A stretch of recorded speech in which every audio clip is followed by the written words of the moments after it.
be concluded today. 1, the Value Added Tax Amendment Bill of 2025. 2, the Learners with Disabilities Bill, Senate Bill number 4 of 2023. 3, the Treaty Making and Ratification Amendment Bill number 2 of 2024. 4, the Kenya National Council for Population and Development Bill of 2023. And the National Cohesion and Integration Bill of 2023. In addition, the House will prioritize consideration of the following of the motion on Comprehensive Economic Partnership Agreement between the Republic of Kenya and the United Arab Emirates, and special motions on consideration for nominees for appointment to public or state offices. Further, Honorable Speaker, in accordance with the provisions of Standing Order 42A, 5 and 6, I wish to convey that the following cabinet secretaries are scheduled to appear before the House on the afternoon of Wednesday, 16th April 2025 to respond to questions as follows. 1, the Cabinet Secretary for National Treasury and Economic Planning will appear to provide an update on the status of the disbursement of funds under the NGCDF Fund for the financial year 2024-2025, raised in the House during the sitting of Tuesday, 8th April 2025 by the member for Bumula, the Honorable Jack Wamboka. In addition, the Cabinet Secretary for National Treasury and Economic Planning is also scheduled to respond to the following questions. Question number 008 of 2025 by the member for Wundanyi, Honorable Danson Mwashako, MP, regarding delays in processing payments for retirees in the country by the Pensions Department. And 2, question number 009 of 2025 by the member for Emuhaya, Honorable Mboko Milemba, CBS MP, regarding details on the medical capitation funds meant for teachers' medical scheme in the country. 2 is the Cabinet Secretary for Health, who will respond to the following questions. Question number 017 of 2025 by the member for Oyata, Honorable Robert Basil, MP, regarding reasons why Kenyans are required to register for the Social Health Insurance Fund despite formally contributing to the National Health Insurance Fund.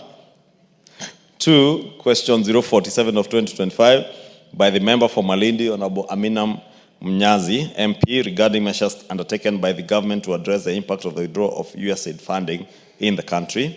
3, question number 048 of 2025 by the member for Endebess, Honorable Dr. Robert Pukose, MP, regarding provision of a detailed report on tender number GF/ATM/HIV/NFM 2023/2024 OIT 5 on the supply of Sure lubricated dotted condoms manufactured by MS Indus Medicare Private Limited, awarded to MS Reddy's Pharma.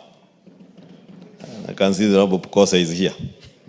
4, question number 049 of 2025 by the nominated member, Honorable Irene Mayaka, MP, regarding steps taken by the government to address vaccines shortages and ensure uninterrupted immunization services.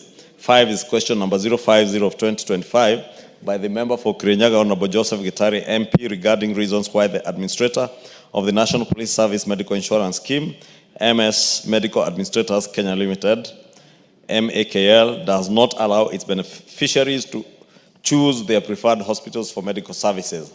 6 is question number 051 of 2025 by the member for Manyata, Honorable Gitonga Mukunji, regarding non-operationalization of the Rehabilitation Fund as established under Section 53 of the Narcotics, Drugs, and Psychotropic Substances Control Act, Cap 245.